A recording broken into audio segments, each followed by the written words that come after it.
Hi friends, అందరూ బాగుండాలి, అందరిలో మనం ఉండాలి. మనకి వీడియోలో కనిపిస్తున్న దృశ్యాలు శ్రీశైలంలోని కొత్త రింగ్ రోడ్ ఏదైతే ఉందో కొత్త రింగ్ రోడ్డుకి పక్కనే ఉన్న రుద్ర పార్క్ ఏరియాకి అయితే వచ్చాము.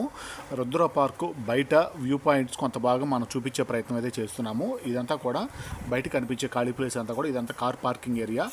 ఆపోజిట్లోనే మెయిన్ రోడ్డు రింగ్ రోడ్డుగా ఆపోజిట్లోనే పక్కన గోపురం లాగా కనిపిస్తుంది కదా, అది శివాజీ స్ఫూర్తి కేంద్రము.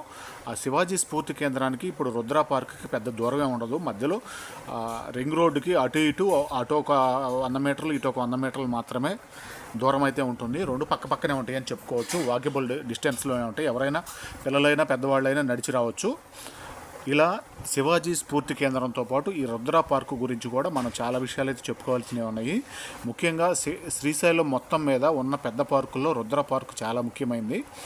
రుద్ర పార్కులో ఉన్న విషయాల గురించి ఇంకా కొన్ని షార్ట్స్ అయితే చేస్తాను.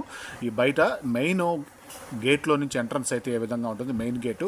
ఒకవేళ మెయిన్ గేట్ క్లోజ్ చేస్తున్నా కూడా పక్కన చిన్న గేట్ అయితే ఉంటుంది. చిన్న గేట్ నుంచి రావడానికి పోవడానికి అవకాశం అయితే ఉంటుంది.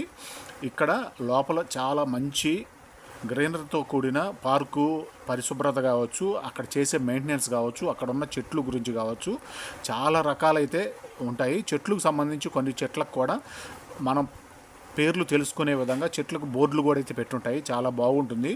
ఇక్కడ ఈ రుద్ర పార్కులో నుంచి మనం కృష్ణానది వ్యూ పాయింట్ కూడా అయితే చూడవచ్చు. కొంతవరకు కృష్ణానది బ్యాక్ వాటర్ అంతా, స్టోరేజ్ అంతా కనిపిస్తుంది. అలాగే డ్యామ్ కనిపిస్తుంది.